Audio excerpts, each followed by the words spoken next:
Assalamualaikum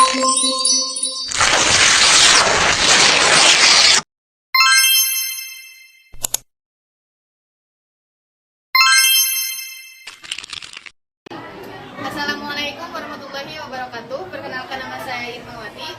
Saya perwakilan dari kelompok 3 akan mempresentasikan 5 materi yang telah dibahas. Materi yang pertama tentang makna hak dan kewajiban warga negara Indonesia dan makna hak asasi manusia. Pengertian hak. Menurut KBBI, hak ialah kekuasaan yang benar atas sesuatu atau untuk menuntut sesuatu. Hak bisa diartikan sebagai kepemilikan, kewenangan, kekuasaan, atau derajat serta martabat. Yang kedua, pengertian kewajiban. Menurut KBBI, kewajiban adalah sesuatu yang diwajibkan, sesuatu yang harus dilaksanakan, atau sesuatu keharusan.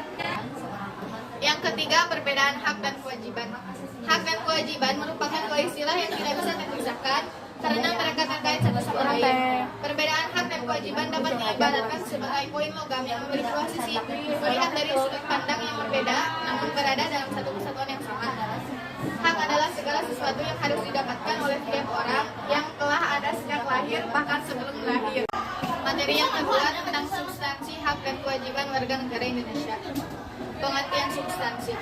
Substansi hak dan kewajiban warga negara Indonesia adalah hak yang harus dilakukan oleh setiap manusia di dunia tanpa membedakan suku, bangsa, ras maupun golongan.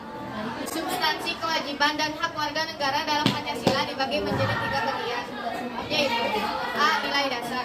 Nilai dasar adalah nilai-nilai dari Pancasila yang tidak terbantahkan dan merupakan cita-cita atau tujuan yang bersifat universal atau kewajiban.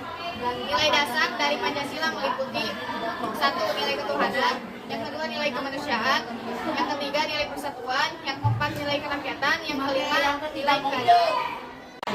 Materi yang ketiga, apa yang tidak melanggar kewajiban? Yang pertama, faktor internal.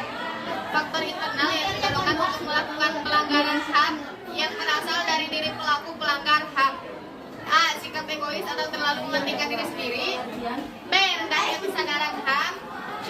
Sikap tidak toleran. Yang kedua, faktor eksternal. Faktor eksternal yaitu faktor-faktor di luar diri manusia yang mendorong seseorang atau sekelompok orang pelanggaran HAM. A. Penyalahgunaan kekuasaan. B. Ketidaktegasan aparat penegak hukum. C. Penyalahgunaan teknologi. Materi yang kelima yaitu perlindungan dan penegakan hukum merupakan dua istilah berbeda namun sangat terkait. Pengertian perlindungan hukum menurut para ahli. Menurut Andi Hamzah, perlindungan hukum adalah daya upaya yang dilakukan secara sadar oleh setiap orang maupun lembaga pemerintah dan swasta yang bertujuan mengusahakan pengamanan, penguasaan, dan pemenuhan kesejahteraan hidup sesuai dengan hak-hak asasi yang ada. Unsur-unsur perlindungan hukum. 1. Adanya perlindungan dari pemerintah kepada warganya. Yang kedua, jaminan kepastian hukum. Yang ketiga, berkaitan dengan hak-hak warga negara. Yang keempat, adanya sanksi hukuman bagi pihak yang melanggar. Pengertian penegakan hukum. Penegakan hukum adalah upaya untuk melaksanakan ketentuan-ketentuan hukum ada berbagai macam bidang kehidupan.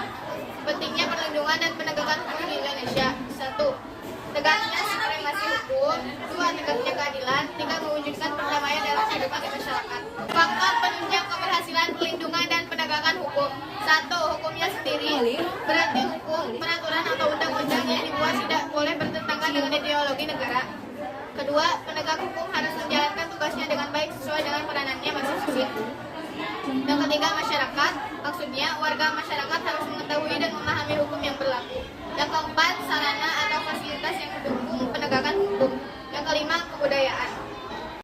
Sekian presentasi dari saya. Mohon maaf bila ada kesalahan. Wabillahi taufiq wal hidayah. Wassalamualaikum warahmatullahi wabarakatuh.